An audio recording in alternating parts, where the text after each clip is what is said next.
You'll know, if you're a regular viewer of House of Cars, and if you are, by the way, thank you very much, that I've reviewed an awful lot of hot hatchbacks of late. The Cupra Leon, the Honda Civic Type R, the BMW M135, and of course Audi's S3. Now, hot hatchbacks are great because they give us, well, the performance of the sports car that we want, but the practicality of the hatchback that we need.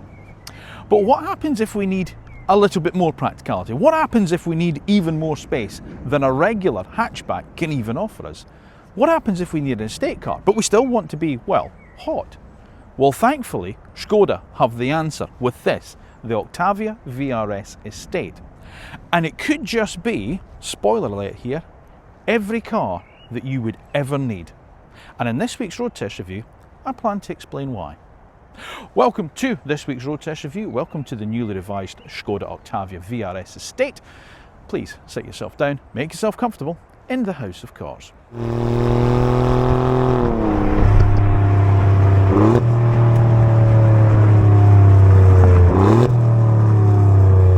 Now, before I get started on this week's road test review of Škoda's new Octavia vRS Estate, I know I say it every week, but I feel I still need to do it. If you don't mind, would you please consider becoming a subscriber if you're not already? Just press the little subscribe button. It'll only take you a second. And then when you've done that, make sure you then press the little bell button, because that means you get notified when the next video is uploaded and it's gone live. Once you've watched it, if you enjoy it, and obviously I hope you do, give it a little thumbs up for me. And as always, leave me your thoughts in the comment section down below. Let me know what you think about the cars I feature on the channel, such as the Octavia vRS Estate, and of course, on the House of Cars channel overall.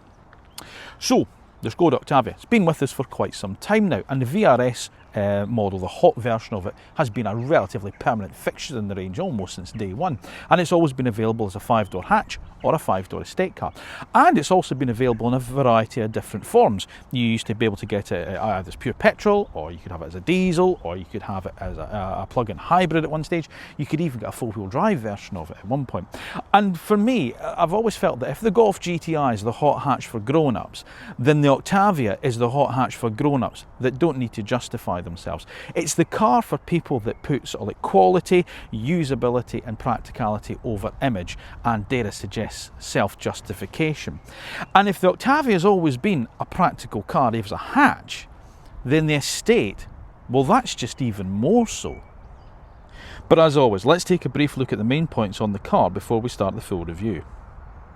So, the Octavia launched in 1996 and gained the vRS model in 2001 and continued across 4 generations in both 5-door hatchback and estate variant. This facelifted version of the Mark IV vRS is now only available with one driveline, a 265 PS 2-litre TSI unit mated to a 7-speed DSG gearbox, making it the most powerful production Octavia that has been available. As well as being able to sprint to 60 miles an hour from a standstill in just 6.5 seconds, the new vRS is also capable of delivering over 40 miles per gallon, according to official figures. This revised car features new technology and levels of standard equipment, and it's priced from just under £38,000 in 5-door hatchback form. So more power, more speed, more technology, and even more economy. Does that make it even more desirable? Well, time to find out as we put it through another House of Cars road test review.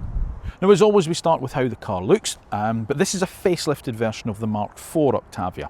So it's sort of limited in some respects, just to sort of like a new front and rear end bits and pieces, some new different bits of trim. As I say, they've sort of like revised the sort of like range of the car. There's more tech, there's more changes under the bonnet as well, which we'll talk about in the technical section as well. But basically what we get at the front now is more gloss black, which is fine on the vRS. It's quite a subtle looking car. You know, it's not a shouty hot hatch in that sense, you know. So you've got this new sort of like area around the grille again, so all the gloss black because it's the vRS. There's a new vRS badge there. There's some revised lights as well, which are LEDs as standard, and on the vRS these have also got the adaptive lights as well as standard, so the adaptive high beam assist and such like. And then of course down at the bottom then we've got this area here, which has obviously got the gloss black sort of like front splitter and a little bit more sort of like cooling there. little bits of air curtains there that'll take airflow around and then down the side of the car. But look, you still get the Škoda badge on it, because obviously now Škoda's moved away from putting the flying chicken on the badge. It just gets letting across the other cars, such as the Kodiaq, the L-Rock and the Enyaq as well. So it's still, the Octavia still has the good old flying chicken on the front, which I'm quite pleased to see. But as I say, it's quite a subtle looking car, and I like that about it as well. It's almost Q car like, and they obviously, depending obviously on the colour that you go for, because there's some really nice colours. This is the optional velvet red metallic, but they do it in things like race blue. I think there's a hyper green if you want to really stand out, which is like a bright luminescent green, but they do a really nice dark green called royal green, which looks lovely on the car, and that's really subtle. So you can properly fly under the radar with the Octavia, which is probably why an awful lot of police use them as, you know, sort of like their traffic cars, their unmarked traffic cars. Now, one thing I think the Octavia's always done right from day dot has given you an awful lot of metal for your money. It always appeared to me to be more sort of like medium sized than sort of C-sector hatchback, you know, against Golf, Audi A3, Seat Leon, Focus, that type of car. It always seems like a slightly bigger car to me, which I think is a good thing, and in terms of practicality, as we'll see in a little bit later, that is very much a good thing. The hatchback, the 5-door hatch and the 5-door estate are exactly the same length at 4.7 metres long, and exactly the same wheelbase at 2.7 metres. So that's your dimensions there for you. And again, look at it, it's nice and subtle, but really crisp styling. I love this sort of like sharp, sort of like the way the bonnet just sort of like bleeds into the top of the rear wing there, and then that just, the shut line then carries on as that sort of like shoulder line that runs all the way along to the rear of the car and then just wraps round the back. I love that. I think it's really crisp. Again, there's nothing superfluous on it.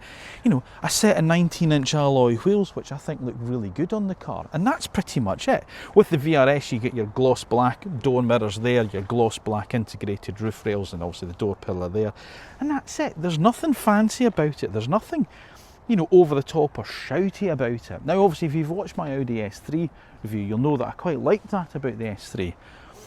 I like it even more on the Octavia, though. And again, that subtlety continues round the back. You've got this big roof spoiler here that just obviously helps airflow across the back hatch, with these sort of like side panels as well, which helps it just like wrap around the rear screen there. Obviously a rear wiper, high level brake light there. There's a reversing camera tucked underneath there with its own little washer jet nozzle, which is nice and practical. Again, Škoda, they really think about things, and we'll obviously see that a bit later. The new badging across the back with the sort of like the accent of the Škoda within the S itself, and that's all done in black like the Octavia is there, and of course there's your new vRS badge there. The hatch comes right down into bumper level as you'd expect. Parking sensors there. You've got sort of like twin exhaust openings across the back there, and this gloss black diffuser area there, but still a very subtle looking car, which I think is a good thing. Doesn't really matter what I think, does it? It really matters what you think, because you guys are out there buying these cars. Does it tickle your pickle, this car? Would you rather see a little bit more flamboyance from Škoda?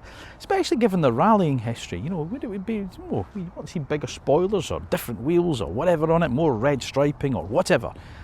Or do you think they've actually hit the mark really, really well with this, and actually the subtlety is part of the key with the vRS? Let me know your thoughts in the comment section down below. So here's one of the main reasons why you'd plump for the Octavia vRS estate, because as I say, hot hatchbacks are great because they give you the performance of a sports car that we want, but the practicality of the hatchback that we need. But if we need more practicality, you go for something like this. So is it practical? Oh yes. Now, I'm just back from Scotland with this car. I've been up visiting my mum. It was just me, and I took the dog with me as well. And so I didn't need to carry loads of luggage with me, is what I'm trying to say. But if I did, that is 640 litres of boot space in the back there, which is more than you get out of, say, the Golf estate. So if you're looking at, say, the Golf R estate or the Cupra Leon estate, this is much, much bigger. And if we think about those crossovers, which seem very, very popular at the moment, especially the hot ones, the performance ones that the Volkswagen Group offer, the Volkswagen T-Roc R, the Cupra Formentor, another car that I've reviewed on the channel, this is still way bigger than those cars as well. It's also bigger than the Audi A5 Avant, and I'm going to talk about the A5 a little bit later on as well. Now, as I say, 640 litres in the back. If you do need more space for whatever reason, then if you fold the standard 60-40 split rear seat down, it'll take total capacity up to 1,700 litres. It's huge, it's cavernous in the back here. And the other thing about it is just how Škoda have done this. As I say, I just love the way that they do their cars. Somebody thinks about how people use cars, how people, you know, like families use cars, and they engineer little touches into them that it's like they've sat down and go, what would be useful for people? So you get things such as little fold down luggage hooks in the back here. Here's the other one. Oh, it's there. I've already folded it. You know, you get another one down in here as well, which you can fold down, that carries a bag as well. Okay, there's boot nets as well as standard on the car. You can fold down the 60/40 split rear seat by just pulling on a lever from the back, meaning you don't need to have a degree in mechanical engineering to split fold the rear seat. There's also a ski hatch through the centre, so again, if you're just carrying a long thin load, you know, like a shelf or something like that, you can put that through. But it goes further than that. Okay, now as I say, I've just been in Scotland. It was only me and the dog. But look at this, you know, if I've been using the car to go to the tip or something like that, the boot floor is reversible. So you've got a rubber lined floor on one side and you just flip it round to carpet on the other. So if you've got things such as your suitcases, I've only got 3 of them with me today because Liz is off on her travels again, so she's got the other one, but it does fit, I have checked it. You can fit all of the suitcases into the car with ease on that piece of carpet rather than on that sort of like, you know, rather than on this sort of like rubber flooring. So you can use that for taking sort of like, you know, grass clippings and stuff to the tip and then just flip it over once you've washed it off. This car is also fitted with an electrically deployable tow bar as well. So I pull on a little lever there, out the tow bar pops, there we go. Now, the car will tow up to 1,600 kilos of a braked trailer. So if you're a caravanist, that's what you're looking at. But also as well, you can also carry things such as bike racks or one of those, you know, cargo boxes that some manufacturers like Thule do as well if you don't fancy a roof box on the car. And that's what I mean. It is an immensely practical car. And because it's a Škoda, you get all the other little nice bits and pieces as well, such as the ice scraper that has the tyre depth gauge monitor on the side of it, just hidden in there in the fuel cap. And if it rains, you don't have anything to worry about, because in both front doors in the vRS, you get an umbrella, discreetly hidden in the armrest. And the fun doesn't stop there. Because if we were to look at rear space, and this is what I mean, I think this Octavia has always felt like a bigger car than it actually is in some respects. There's acres of room back here. I mean, that's my driving position there, and I'm 5'8". So I can, and the seat is all the way down, so I can tuck my feet right underneath the driver's seat and still have room to wiggle them around quite substantially. Plus loads of knee room, plus loads of headroom as well, okay? But look at the other practical stuff here as well. Standard on the vRS, look, you get this. You get your little iPad holder mounted on the back of the driver's seat, which I'm sure you can probably take out and move across that seat if you put your child there, or buy another one if you've got 2 kids. That's clever. And then you've got this little storage box here, which you can remove if you want to put a centre. Now there is quite a high transmission tunnel in fairness. Okay, that is one thing. But if you pop it in there like that, you've not only just got a big box there, but watch, you've also got the little rubber straps at the side you just pull out, and then you've got 2 extra cup holders. But you still get them here as well. I mean, I love it. It's just brilliant, and it doesn't stop there, because there's more storage, because you've got pockets on the backs of the front seats, which also have a secondary pocket to slide like a mobile phone down. And you've got 2 USB-C charging ports there, and there's a little slot there as well, which won't take much, but in fairness, you know, they'll take something. Plus there's door bins as well, which are lined and shaped for even more water bottles. And the actual the seats, the back seats, they're really comfortable. You know, they're really well shaped across the back. They've got this lovely extended squab as well, so you know you get nice support underneath the backs of your legs as well. And even though it's all dark in here, you know, it's got this black sort of like trim inside and the black roofline, it doesn't feel that claustrophobic. You know, you've got a reasonable sort of like height of window there, which is good. You got a little coat hook there as well. There's another one up there, and obviously there's face vents here. So again, if you've got children in the back or the dog in the back, you know, you've got plenty of stuff. The ISOFIX points, they're so easy to reach. They're these open sort of like, you know, sort of like latches that you can just see, you just slide the seat into. It's just a really well thought out family car. It just works. I absolutely adore this thing. Right, Now, if we thought the back seats and the book was brilliant, this interior, phenomenal. Right, I mentioned earlier the Audi A5, which obviously I've reviewed on the channel, and one of the things I was quite disappointed about with the A5 was its interior. I really didn't there was two things about it. I really wasn't sure of the big panoramic MMI screen that the Audi are now doing, and I feel the quality is way down on where Audi should be. Anything where an Audi badge for me should be a real pinnacle when it comes to build quality and quality materials, and it's just not. The Škoda is way above the Audi, and I mean way above it, in terms of how it all works, in terms of its usability, and in terms of its quality. Let me talk about the quality first, because that's important. This dashboard is absolutely phenomenal. I mean, you've got your squidgy rubber top to the dash there. Same on the top of the doors there. You've got padded armrests down here, which are really, really nice. The seat material is lovely. Let me talk about the seats first of all. I love the seat material, which is this black and red sort of cloth. It does attract a little bit of, you know, sort of like fluff and stuff. You've got to make sure that you get the kids out here with a vacuum cleaner to earn their pocket money by giving it a hoover every now and again, because it's black. It does show everything up. And I don't think you can get leather in the vRS anymore. I think it's just this, which is fine by me. I don't mind that. The seats themselves are beautifully comfortable. I've done 800 and what did I saw it earlier. Hang on, wait till I go through it. I've done, he says I can't find it now. I think it was 826 miles in this car since I've got it. Okay, I've just been to Scotland and back in it, and it is absolutely fantastic for comfort. These seats hold you. At first I thought, oh, they don't have height, they don't have tilt adjustment. I was going to really criticise it for that. But what I didn't realise was, until you start using it, like the back seats, the front of the front seats, it's almost like a ski slope, so it sort of cups you up underneath the back of your legs there, and it's just beautiful, it's blissful. Yes, I know the vehicle's ready to drive. You don't need to tell me that. Sorry about that. Yeah, and they don't have electric adjustment. That's maybe that would be a nice to have rather than a must have. You know what I mean? So, you know, again, I think, you know, when you're talking to the Audi, which was near £60,000 with no electric seats, that's a big thing. I think when you do this sort of level, you know, as I say, it's a nice to have rather than a must have, with maybe electric memory. But that's it. I can't fault it. The comfort of them is fantastic, and there's just enough support down the sides, down the side of your thighs as well. They hold you in place. There's good shoulder support. Can't complain. It was the same with the wheel. I thought, oh, that feels quite big at first, but actually the more you spend time in the car, the more you realise actually the wheels is really nice, and it's a nice design. And you get, of course, this sort of like the perforated leather round the majority of it, just a little bit smooth bit at the top, so it's nice to hold. It feels nice in your hand and tactile, and it has physical buttons, which I'll talk about in a minute. And then you get this carbon strip down the bottom. Sorry, you get this material at the seats here on the dash, which is nice, with the red stitch.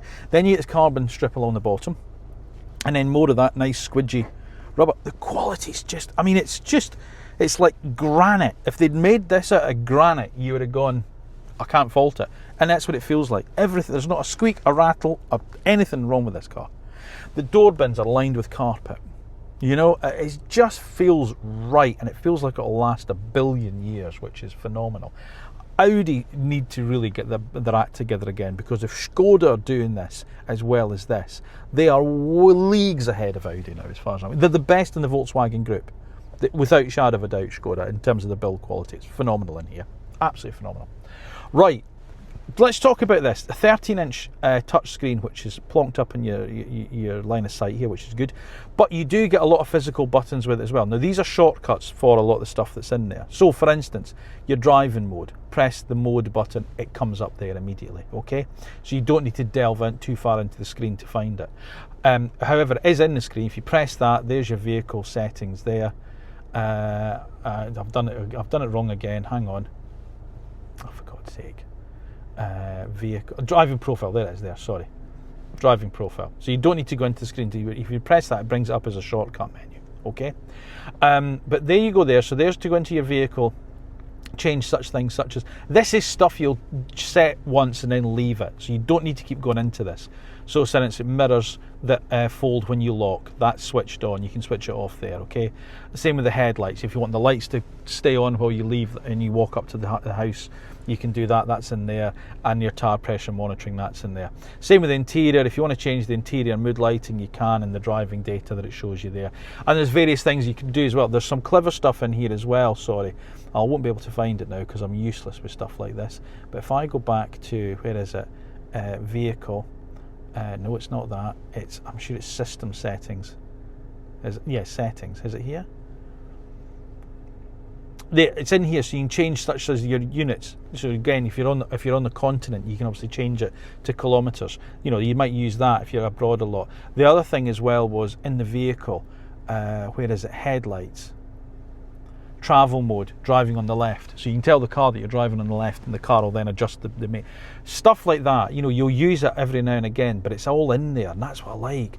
That's what I mean. Škoda seem to just think about how people use their cars. Oh, people might like to go on holiday, do a driving holiday in France in the summer. We'll do stuff like that in it, and you get that.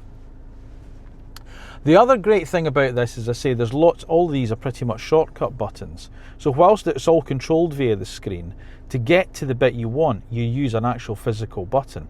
And it's the same with the driver assistance systems, okay? So if you go into assist systems here, where you've got things such as lane keep assist and speed warning. Now in most cars, apart from say like a Renault, who do it really, really well, but it's a button, you've got to go into the screen. You've got to turn it off every single time because it's law that it defaults on. Okay, that is the law, folks, okay?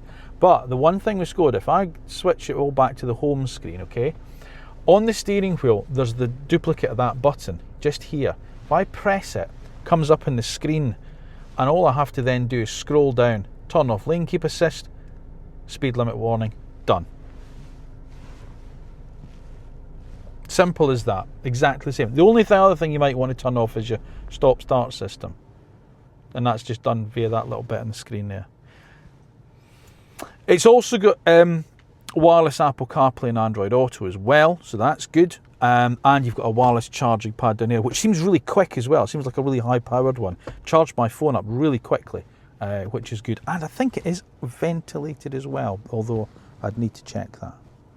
Anyway, there we go. So that's that. Climate control system is permanently on at the bottom there in terms of the temperature and your heated seat bits there. But if you want to adjust your fan speed or the direction of it, you press the climate shortcut button and it brings it up here. So there's your fan speed, there's your direction control. You can also have these things here, so fresh air, warm feet, warm hands, and it will sort itself out. And there is also a voice activation system on the car as well called Laura. Don't know why she's called Laura, but she's called Laura. Seemingly she's very nice. I don't use it because no one understands my accent.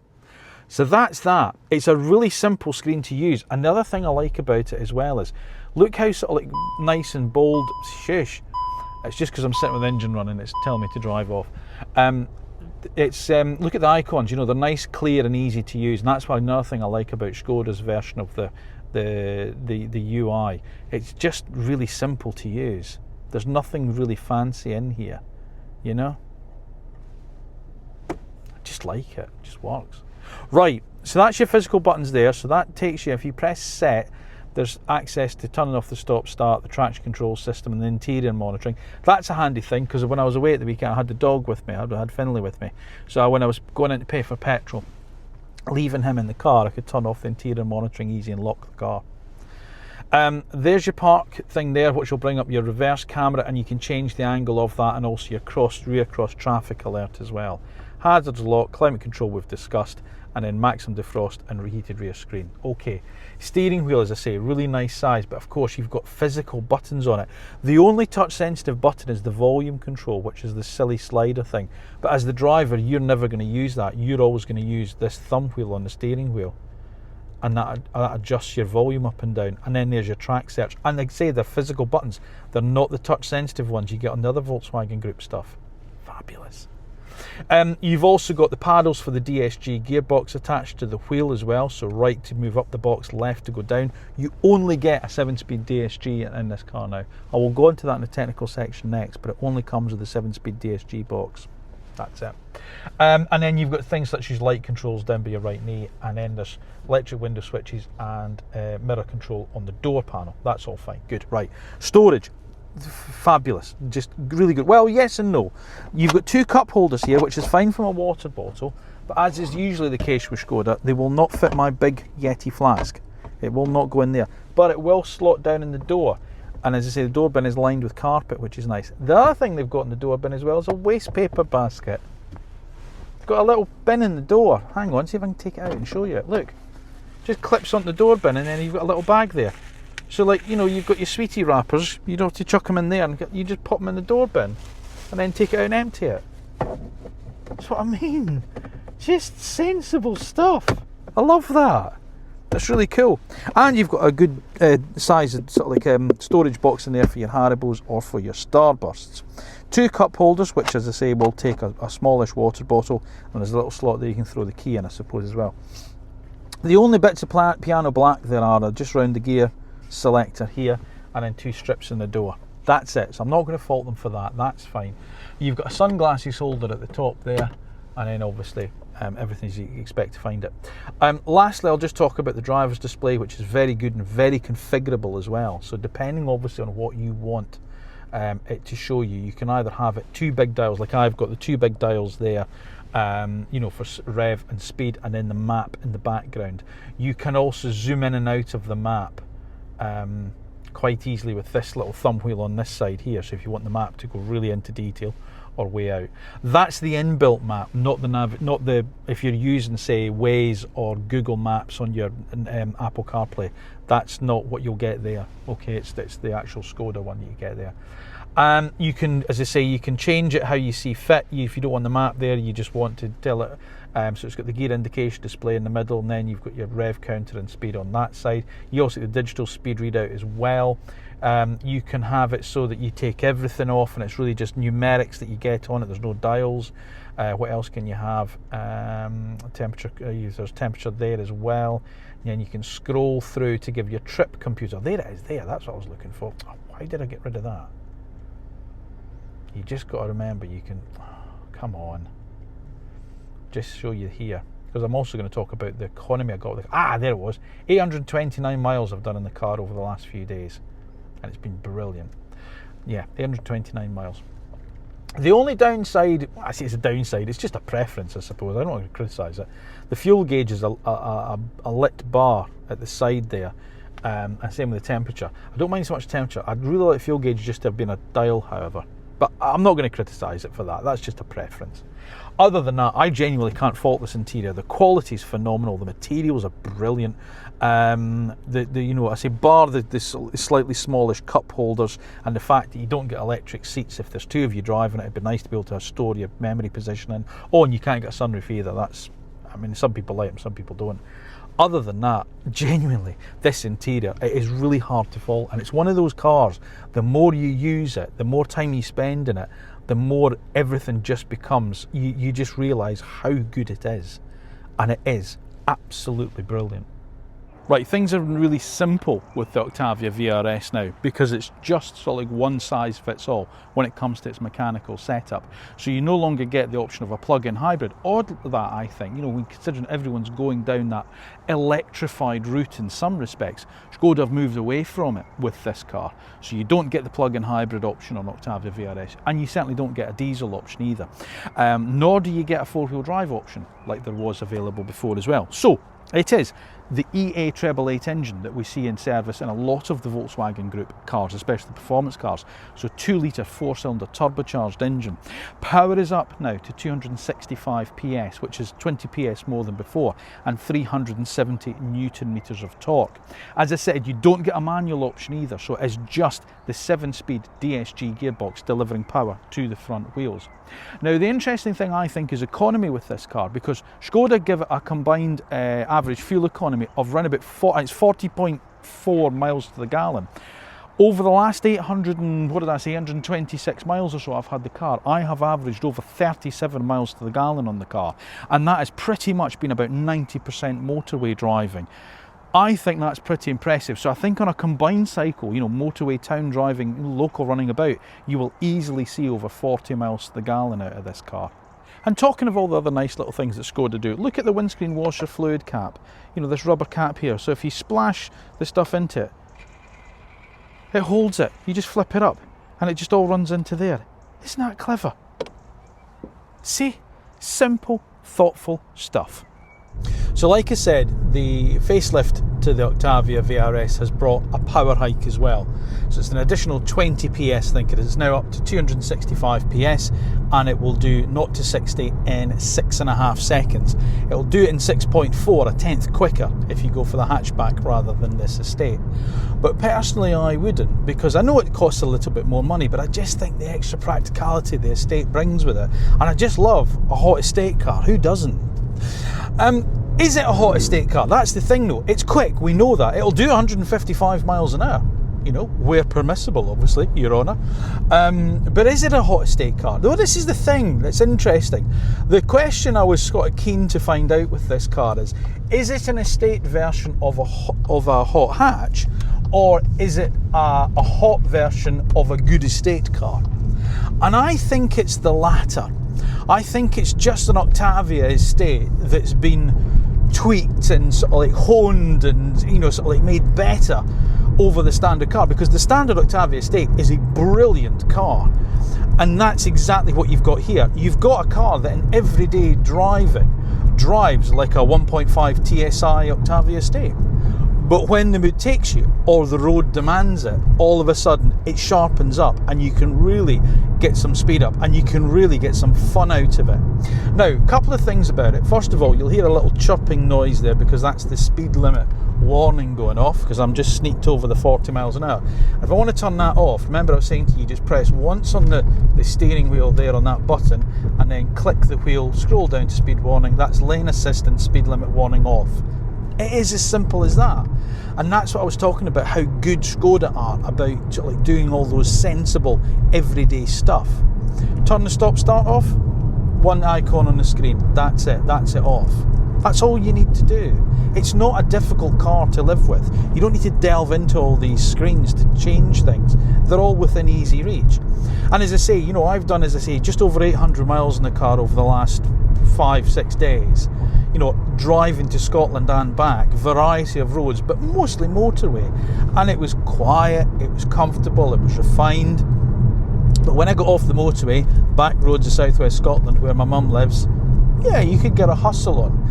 Now, let me talk about that for a second. Let me talk about the chassis of the car. It sits 15mm lower than a standard Octavia as well, so it's slightly lower. It's got VRS suspension. You can option it with DCC, dynamic chassis control. Now, I've not driven it with the dynamic chassis control, but I'm genuinely struggling to think how it could improve on this, because this is not a bad car as it sits. It really isn't. It genuinely is. It covers all the bases for me. So it is comfortable enough. Yes, there are elements of the ride that I'm sure are a little bit firmer than they are, and as I say, something like an Octavia SE or an SEL, but it's far from being hard. It's far from being firm even. But it's got enough body control, so when you do get sort of like a nice set of flowing bends, the car really sits well. It's very well planted, body control stays really tight, and I have to admit I'm really impressed with it. The steering as well, the steering is very good. You know, you can sort of like, you know, it's light enough and easy enough to use in the everyday, you know, trips to the office, trips to the supermarket, dropping the kids off at school. You know, it's not a heavy car, but again, build the speed up. And at first I thought the wheel was probably a little bit too big, personally for me, but actually the more I've got used to it, the more I'm finding that actually it's about right, in fairness. And it's a nice wheel to hold, you know, 3-spoken design, your thumbs fall nicely into the top of the spokes there, and it's got the perforated leather around the rim of it as well, which is just feels nice in your hand. The brakes, they too also have a nice feel to them. You know, they're not too grabby, they're just, you know, you've just got a nice amount of pressure that you put down and you can haul the car up really nicely. Get it set up for a bend, get onto the power, and then the car will respond.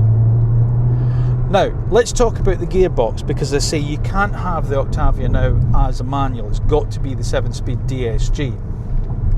You've got your little sort of like transmission toggle here, so if I'm in the drive mode, which I'm in at the moment, if I pull it back one more, it now goes into the sport mode, okay? So it's still driving like an automatic. It's in third gear now. As it's dropped to second.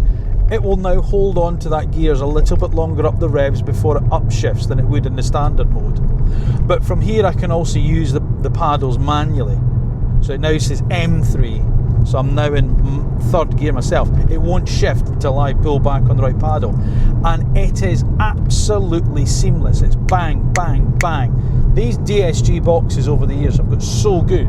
You know, Volkswagen Group were the first, and they're still the best, I think. Now, you can also alter the driving characteristics of the car via the driving modes. Let me just get round this roundabout.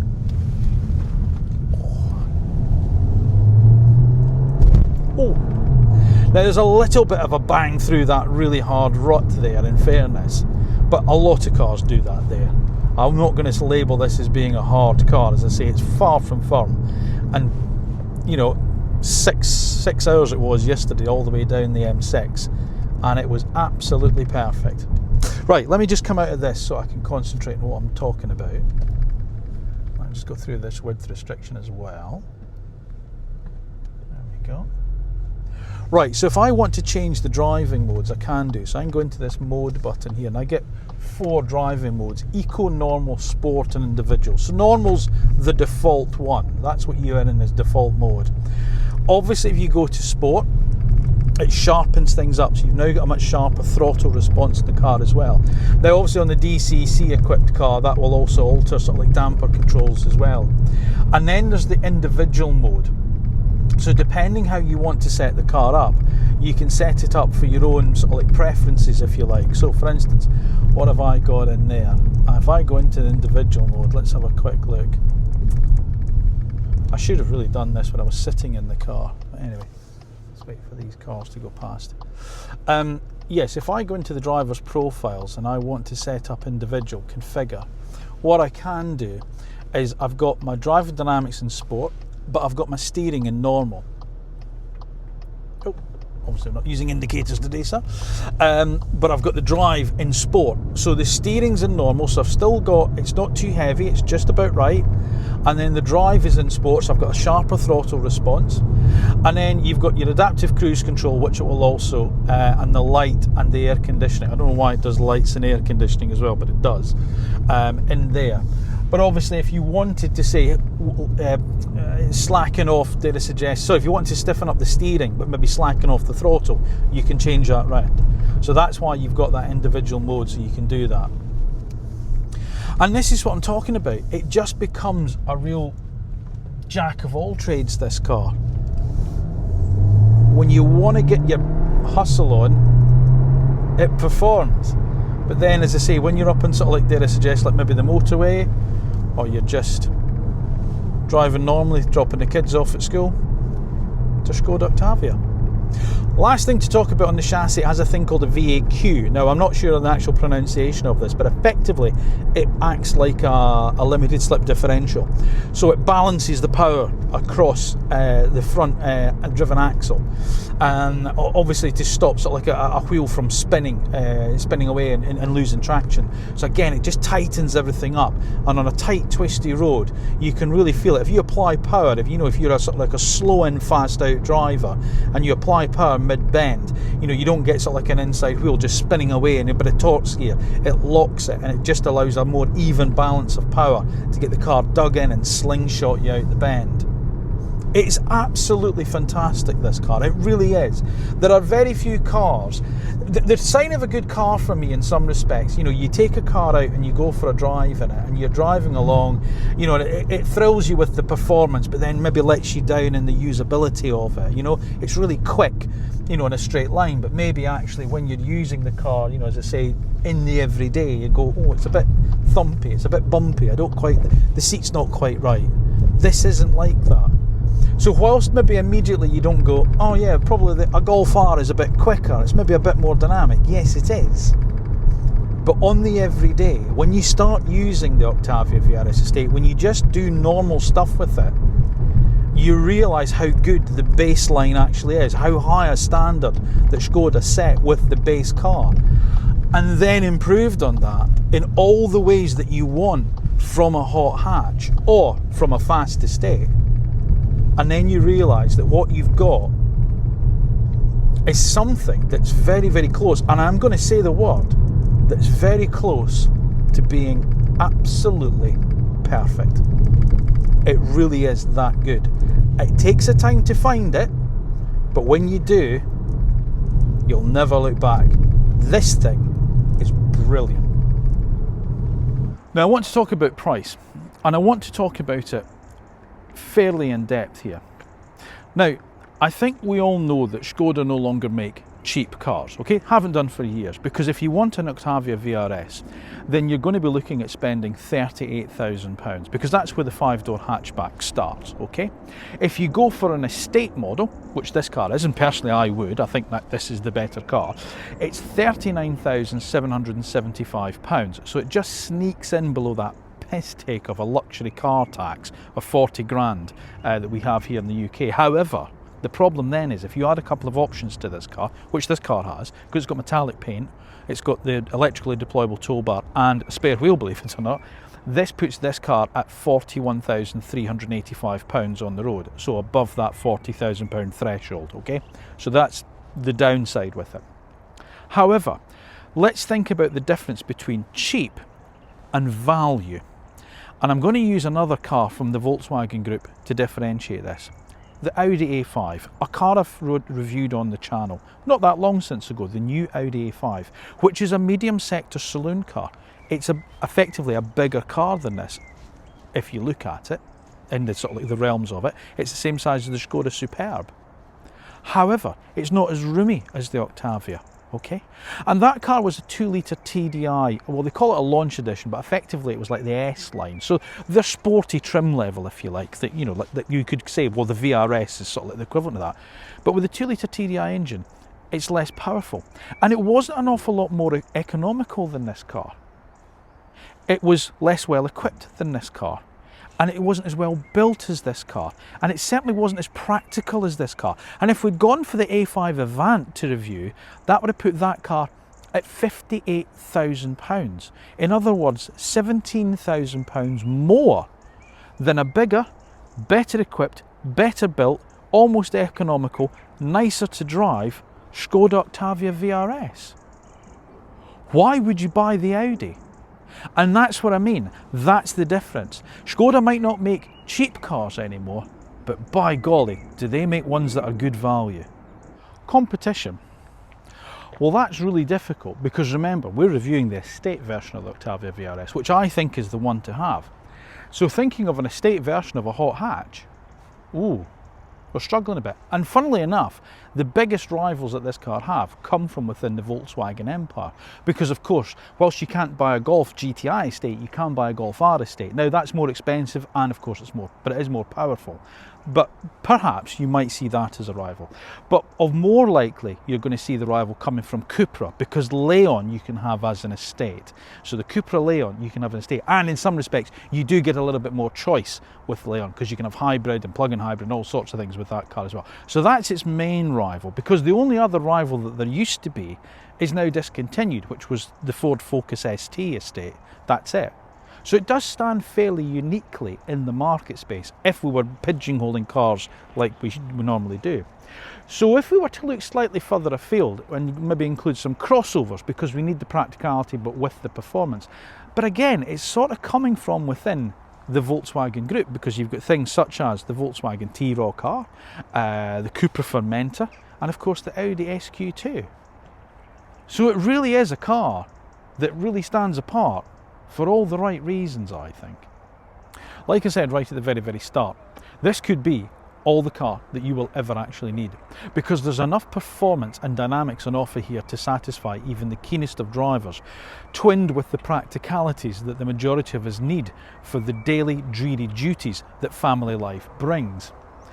Now this is a real Swiss Army knife of a car as far as I'm concerned. It is a proper jack of all trades, master of many. Yes, there are more dynamic cars within the hot hatch class, don't get me wrong, but all the other attributes that the Octavia vRS estate brings to the party more than makes up for that ability not to knock that final tenth off the school run. If you'd thought that the perfect family car didn't exist, then let me tell you now, this is as close to being the perfect family car that you will ever find. It really is that good.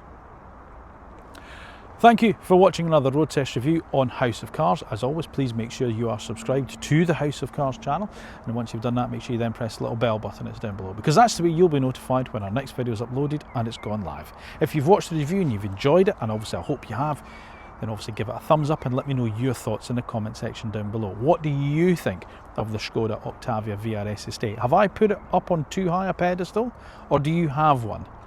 Have you had quite a few of them? Because they do command quite a bit of loyalty, these cars. Did you choose something else instead? Whatever the case, let me know your thoughts down below.